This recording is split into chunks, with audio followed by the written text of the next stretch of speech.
You're about to watch a clip from the Videomaker Podcast. If you want to see the whole episode, click the link in the description.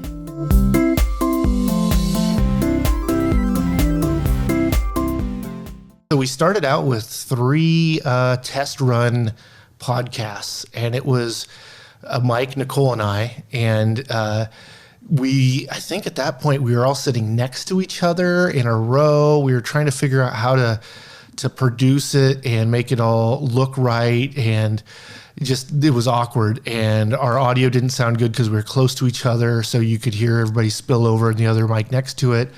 And we really wanted this like live to tape thing. We didn't want to have this thing we had to edit significantly before and afterwards. We want to be able to have it be as conversational as podcasts can be. And so we moved, and that was, I think that also we did an interview I don't think we've ever published it. In fact, I don't think the whole thing even got completed, but that we did an interview. So we were doing it with somebody and we were trying to do it with Zoom or Skype or something. Yeah. And it was a big pain in the butt. We didn't quite have it all working. We needed to have the computer far enough away to plug in and do, I can't quite remember all the different things, but it was like one of us could see him and talk to him. He couldn't really see us. We didn't figure out any way to pipe our normal cameras in there. So he's just looking through the webcam. We're recording his audio and we're trying to listen to it through our headphones. It's not coming through the computer.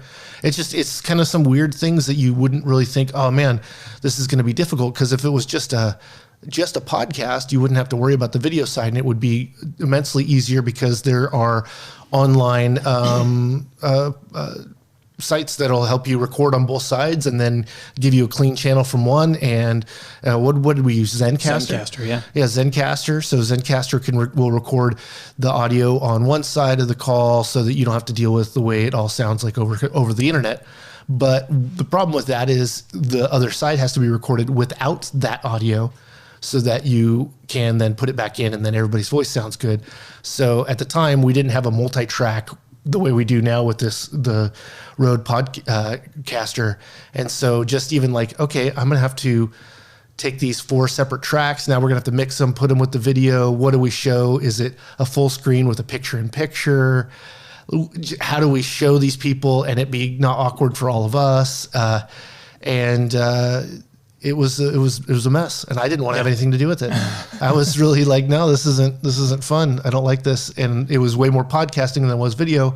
And video, it was just like GenSync and that kind of stuff. Oh yeah, I forgot about that problem. Yeah, so we did a whole recording, everything, and audio slips all over the place because we recorded with one thing, and we were plugged in with all these others, and it was just like you're gonna have to live with like a 30 milliseconds delay or something, but both on us hearing it, them talking, it just... Yeah, the audio slipping was, just to kind of just find the difference here between the slipping and the desyncing, was that you would sync it up at the beginning of the video and it would be fine, but it was just off a little bit in terms of the timing, so that if you had an hour-long interview, it would get worse and worse and worse over time before you got to when you were watching the end of the interview, it was off by like 3 seconds or something crazy.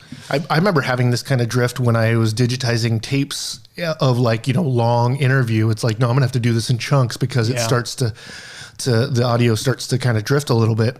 And so we had that. So that was actually the issue of Zencastr versus our recordings back here. Even though they were set at the same bit rate and sample rate and all the rest, they still were having issues. So then we were recording with cameras and they weren't all the same camera. So there was a little bit there. And I think we had the aha moment because we decided we were going to make the mothership. And it was 3 desks put together, all facing each other. And then the cameras could be next to us, shooting someone across from us. We could light everybody well, because that was also difficult. How do you light 3 people right next to each other without one being poorly lit or whatnot? Man, just all sorts of frustrations. And so it finally took getting everything into our Sling Studio, which we've been using pretty much for this the whole time, and then adding, which ended up, at the time, it was just a mixing board going into it, and now it's something that's got built-in compression and sound effects if we want to. I don't know if that actually, anybody can hear that, but anyway. Did you hear sounds? I didn't hear it, no. Let me turn it out. Let's see here. I think it's this thing. There we go. Oh, yeah. I did a good job. We had so much fun with that when you just got this thing. We should. Yeah, here, every time we press a button on there, I think we should do it again. Get that going again. Yes. Yeah, I don't think we. Oh, here. Boring. I think Haley put that one in there. So we were doing all that, and it was difficult, and I think we learned a lot of stuff about.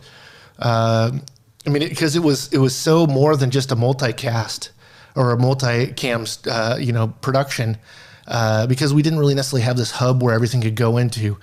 I think we wanted to use a TriCaster Mini we had, but it wasn't working properly. It was having squealing audio. We didn't want to put you guys through that. And it was really like we're putting all this together with the bits and pieces of audio for video we have to try to do a podcast. And it wasn't really till we got the Procaster, I think is what it's called. Roadcaster, that's what it is. Podcaster. The trick that ended up solving it with the Sling Studio was the fact that the Sling was recording everything in one system. Yes. And whenever we were recording everything separately and trying to sync them up afterwards, that's where things fell apart. So as soon as we could get everything into a single system and hit a single record button, problem solved. Yeah.